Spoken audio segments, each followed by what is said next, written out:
வணக்கம். இன்னைக்கு நாம ஒரு முக்கியமான விஷயத்தை பத்தி பார்க்க போறோம். பழங்கால சித்தர் அகத்தியர் நமக்கு சொன்ன ஒரு சக்தி வாய்ந்த ஆன்மீக செய்தி இது. வாங்க இத பத்தி ஆழமா தெரிஞ்சுக்கலாம். அகத்தியர் தன்னோட செய்தியை எப்படி ஆரம்பிக்கிறார்னு பாருங்க.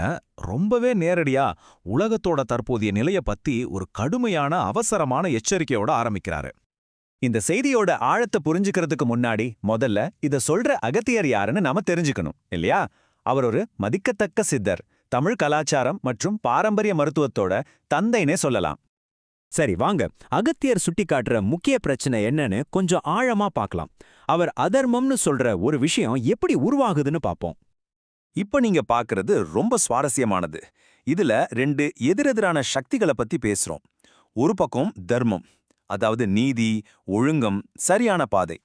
இன்னொரு பக்கம் அதர்மம், அப்படின்னா அநீதி, குழப்பம், தப்பான வழி. இதுதான் அகத்தியர் சொல்ற அந்த மைய பிரச்சனை. இது ஏதோ ஒரு சின்ன பிரச்சனை இல்லைங்க. சித்தர் என்ன சொல்றாருன்னா, அதர்மம் ரொம்பவே பெருகி இந்த உலகத்தையே ஆட்டி படைக்கிற அளவுக்கு வளர்ந்துடுச்சுன்னு சொல்றார். சரி, அதர்மம் நிறைஞ்ச உலகம் தான் பிரச்சனைனா இதோட விளைவு என்னவா இருக்கும்? அகத்தியர் இத பத்தி என்ன சொல்றாரு? சித்தர் என்ன சொல்றாருன்னா, இந்த அதர்மத்தை அழிக்கிறதுக்காக சிவபெருமானே பல சோதனைகளை கொண்டு வருவார்னு சொல்றாரு.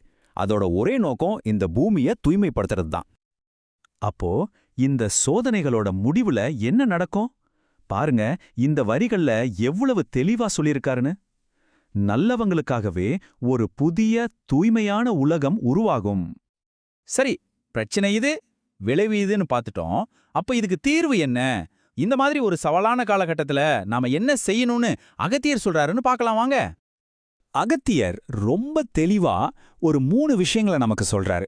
நம்ம உடலையும் சரி மனசையும் சரி தூய்மையா வச்சுக்கிறதுக்கு இது ரொம்ப முக்கியம். முதல்ல இயற்கையான உணவு, 2வது திரிபலா திரிகடுகு மாதிரியான மூலிகை பொடிகள், 3வது ரொம்ப முக்கியமா நேர்மையா வாழ்றது, அதாவது எளிமையான ஒழுக்கமான வாழ்க்கை. அப்போ நாம என்ன செய்யறோங்கிறது மட்டும் முக்கியம் இல்ல, அதை விட முக்கியம் நாம யார் மேல நம்பிக்கை வைக்கிறோங்கிறது தான். பாருங்க, சித்தர் ரொம்ப நேரடியாவே எச்சரிக்கிறார். சில பேர் ஏமாத்துறதுக்காகவே இருப்பாங்க, அவங்க கிட்ட நம்பி ஏமாந்துராதீங்கன்னு சொல்றாரு. இந்த வழியை பின்பற்றவங்களுக்கு அகத்தியர் வெறும் வழிகாட்டுதல் மட்டும் கொடுக்கல, அவர் ஒரு பெரிய பாதுகாப்பு வாக்குறுதியும் கொடுக்கிறார். இதுல இருந்து என்ன தெரியுதுன்னா, அவர் தன் பக்தர்கள் மேல எவ்வளோ ஆழமான அன்பு வச்சிருக்காருன்னு புரியுது. அவங்களுக்காக பிரம்மா கிட்டே சண்டை போடுவேன்னு சொல்றாரு. ஒரு தந்தை மாதிரி, ஒரு பாதுகாவலர் மாதிரி. இது எவ்வளவு பெரிய ஒரு வாக்குறுதி பாருங்க.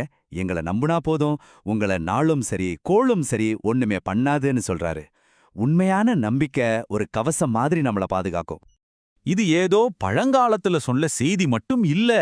அகத்தியர் என்ன சொல்றாருன்னா, நான் இப்பவும் இந்த பூமியில தான் உலாவிக்கிட்டு இருக்கேன். என் பக்தர்கள் ஒவ்வொருத்தரையும் நான் பார்த்துக்கிட்டு அவங்களுக்கு உதவி பண்ணிக்கிட்டு இருக்கேன்னு சொல்றாரு. இது ஒரு தொடர்ச்சியான அர்ப்பணிப்பு. இப்போதைய நிலைய பத்தி இவ்ளோ கடுமையா சொன்னாலும் இந்த செய்தி கடைசில ஒரு பெரிய நம்பிக்கையோட முடியுது. இங்கே சித்தர் நமக்கு ஒரு பெரிய ஆறுதலை கொடுக்கிறார்.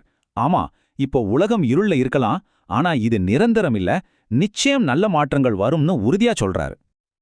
இறுதியா அகத்தியர் காட்டக்கூடிய எதிர்காலம் எப்படி இருக்குன்னு பாருங்க. தர்மம் மறுபடியும் தழைக்கும் போது எல்லாருமே நல்ல செழிப்பா வாழலாம். இதுதான் அந்த இறுதி நோக்கம். ஆக இந்த விளக்கத்தோட இறுதியில நம்ம மனசுல ஒரு கேள்வி எழும்புது.